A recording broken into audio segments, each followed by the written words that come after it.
नमस्कार विद्यार्थी मित्रांनो, आजचा जो आपला व्हिडिओ आहे हा व्हिडिओ नेमकं पोलीस भरतीचे जे विद्यार्थी आहेत त्या विद्यार्थ्यांनी अभ्यास नेमका कोणत्या प्रकारे करायचा, अभ्यास नेमका कसा करायचा, येणाऱ्या ज्या पोलीस भरतीच्या लेखी परीक्षा बाकी आहे त्या लेखी परीक्षांना नेमकं कसं सामोरे जायचं, नेमकं प्रश्नपत्रिका कशा टॅकल करायच्या या संदर्भामध्ये आजचा व्हिडिओ आहे। तर विद्यार्थी मित्रांनो, पोलीस भरतीचा अभ्यास करत असताना मार्केटमध्ये जेही अवेलेबल पुस्तकं असतील, जेही अवेलेबल बुक्स असतील ते बुक्स तर आपण वाचतोच, परंतु ते बुक्स किंवा ते पुस्तकं वाचल्यानंतर आपण कधी ज्या प्रश्नपत्रिका आहे, जे क्वेश्चन सेट आहेत ते क्वेश्चन सेट सोडवण्याचा कधी प्रयत्न केला आहे का? नाही। आपण काय करतो, फक्त भराभर पुस्तकं वाचण्याचं काम करत असतो आणि प्रश्नपत्रिका अजिबात सोडवत नाही, क्वेश्चन पेपर अजिबात सोडवत नाही। तर याच ठिकाणी विद्यार्थी मित्र आपले चुकतात आणि लेखी परीक्षेमध्ये, कोणतीही लेखी परीक्षा असो, पोलीस भरती असो, MPSC असो, UPSC असो किंवा अदर कॉम्पिटिटिव्ह एक्झाम असो, त्या ठिकाणी त्यांना अपयश येत असते। काय येत असते? अपयश येत असते। म्हणून विद्यार्थी मित्रांनो, तुम्हाला सांगू इच्छितो, ज्याही कोणत्या परीक्षेचा अभ्यास करत असाल, जेही तुम्ही त्या परीक्षा संदर्भात बुक्स रीड केले, वाचन केलं, तर त्यावरती जास्तीत जास्त क्वेश्चन पेपर हे सोडवले गेलेच पाहिजे। काय? त्यावरती जास्तीत जास्त क्वेश्चन पेपर हे सोडवले गेलेच पाहिजे, तर आणि तरच त्या परीक्षांमध्ये तुम्हाला चांगल्या प्रकारे यश मिळू शकतं, अन्यथा नाही। हां, तर आपला जो मूळ मुद्दा आहे तो मुद्दा काय, पोलीस भरतीवाल्यांनी नेमका अभ्यास कसा करायचा हे बघा मित्रांनो। पोलीस भरतीमध्ये सध्याच्या काळामध्ये 4 टॉपिक दिलेले आहे। किती? 4 टॉपिक। पहिला जो टॉपिक आहे तो म्हटलं म्हणजे सगळ्यात इम्पॉर्टंट गणित, दुसरा बुद्धिमत्ता, तिसरा मराठी आणि चौथा तुमचं जनरल नॉलेज।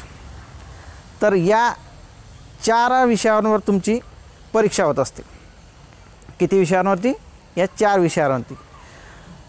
तर विद्यार्थी मित्रांनो, जे आपल्या हातातले मार्क आहेत, जे आपले हातातले मार्क आहेत ते मार्क म्हणजे कोणते? तुमचं मराठी असेल, तुमचं गणित असेल, तुमचं बुद्धिमत्ता असेल। म्हणजेच हा जो पॅटर्न आहे हा पॅटर्न 4 विभागांमध्ये वाटून दिलेला आहे। तो कसा? 25-25 मार्कांचा। 25 मार्कांचा मराठी, 25 मार्कांचं गणित, 25 मार्कांचं बुद्धिमत्ता आणि 25 मार्कांचं जनरल नॉलेज, अधिक त्याच्यामध्ये चालू घडामोडी, बरोबर। तर तुमचे जे हातचे मार्क आहे ते कोणते मार्क आहे? तीन विषयांचे। कोणते? गणित, बुद्धिमत्ता आणि मराठी। हे जे तुमचे हातचे मार्क आहे, या मार्कांमध्ये एकही मार्क जायला नको, अशा प्रकारे तुम्ही नियोजन करायला हवं। काय करायला हवं? अशा प्रकारे तुम्ही नियोजन करायला हवं। बघा, जे तुमचे मराठीचे आहे, गणितचे आहे आणि बुद्धिमत्तेचे आहे, हे क्वेश्चन असे करून ठेवायचे की 75 पैकी 75 कुठेच जायला नको, 75 पैकी 75 कुठंच जायला नको। जे तुमचं जनरल नॉलेज आहे, म्हणजे तुमचा चौथा टॉपिक, चौथा विषय, त्या विषयाकडे पाहिजे तेवढं लक्ष नाही दिलं तरी चालेल। मी असं म्हणत नाही की तो विषय तुम्ही वाचू नका। काय? मी असं म्हणत नाही की तो विषय तुम्ही वाचू नका, परंतु 75% वेटेज या विषयांना आहे आणि 25% वेटेज फक्त जनरल नॉलेजला आहे। तिच्यामध्ये 5 ते 7 मार्कांचं चालू घडामोडी विचारलं जातं। तर तुम्ही जनरल नॉलेज आणि चालू घडामोडी या विषयाकडे लक्ष थोडं द्यायचं आणि हे जे आपले 3 टॉपिक आहे, 3 विषय आहे, या विषयांकडे जास्तीत जास्त भर द्यायचा आणि याच्यावरती जास्तीत जास्त क्वेश्चन सेट, काय जास्तीत जास्त क्वेश्चन सेट हे सोडवले गेलेच पाहिजे. दररोज तुमचे या काळामध्ये आता मुंबई सी पी पोलीस आणि कारागृह मुंबई या 2 विभागांची भरती बाकी आहे, म्हणजेच लेखी परीक्षा बाकी आहे. तर ज्या मुलांचे हे परीक्षा बाकी आहे त्या मुलांनी जास्तीत जास्त क्वेश्चन सेट सोडवण्याचे प्रयत्न करावे. दररोज कमीत कमी 2 क्वेश्चन सेट हे सॉल्व झालेच पाहिजे.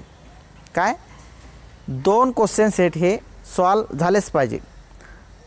तरच तुम्हाला या परीक्षांमध्ये यश मिळेल, अन्यथा नाही.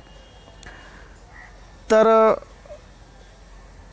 एवढं सांगून मी या ठिकाणी हा जो आजचा व्हिडिओ आहे हा व्हिडिओ थांबवतो. हा व्हिडिओ नेमका कसा वाटला हे कमेंट बॉक्समध्ये अवश्य कळवा.